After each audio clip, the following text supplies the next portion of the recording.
St. John, New Brunswick has set a new record for its highest ever flood level, and the worst is far from over. Water levels are not expected to peak until Sunday. Dozens of roads are impassable, and a portion of the Trans-Canada will be shut down tonight.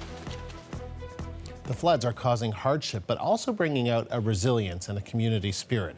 Lisa Sanderson's home is protected. Everybody from neighbors to the Premier has helped her and her partner. And Lisa joins me now from Martin in New Brunswick near St. John. So, Lisa, we can see there all the sandbags behind you, the water there behind you. Can you just tell me about what the situation is like around your home?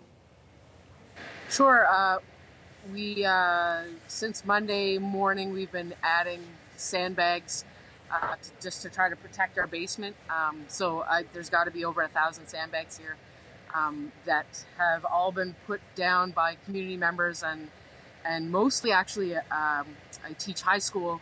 I teach a high school music program, and there's been 50 to 60 students and their families coming out to help protect our house. Wow, isn't that nice? And I also hear that the Premier was at your house this morning helping with the sandbags. How are you feeling about all of that, about how the community has responded? It's amazing. It's kind of the only thing that's keeping us afloat, I guess you could say.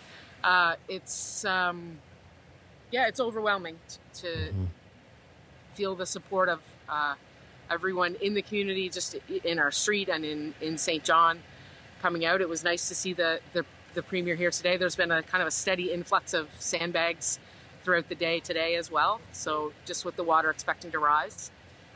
And so tell me a little bit about, if maybe you can show us too, if you can, and just show us, what it looks like around your house and how concerned you are that, hopefully those sandbags will keep that water away, but it's already risen pretty high, right? Yeah, so behind here is we can see our garage, which is offset from the house about a couple of 100 feet. It's never come up past the back of the garage before. So there's a sandbag wall here that is protecting water from getting into our basement. So there's pumps working all the time as the water seeps in to try to keep it out. And it's been working so far, so we're just hoping that the next couple of days it doesn't rise enough that we can't keep ahead of it. And have you noticed the water rise significantly over the last few days? Yes. Yeah. Yeah, it's pretty high.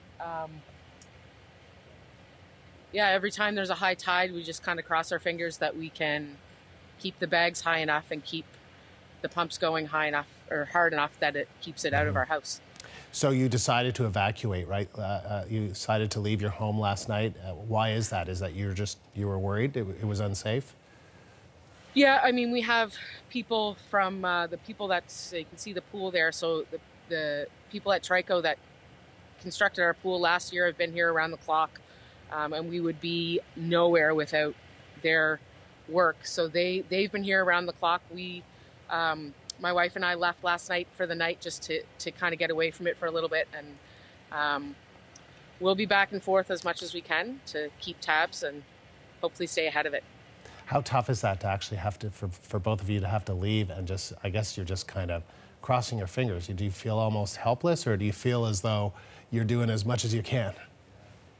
We're doing as much as we can. We look around at some neighbors' houses who are, they left early and we're lucky to have so much help. So it's a combination of helplessness, but also a little bit of optimism, just knowing that we have so much support that we can ride it out and deal with the aftermath in a few days, I guess. So can you tell me just a little bit about, just to try and understand the geography of your area and where the river normally would, I guess it's normally would be way past your garage, right? And compared to how far it's come?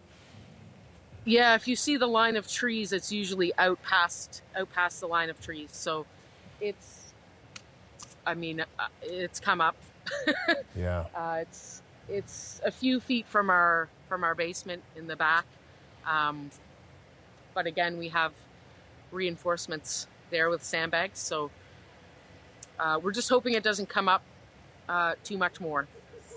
And what have you been hearing from people or from officials in terms of what you expect to happen over the next few days?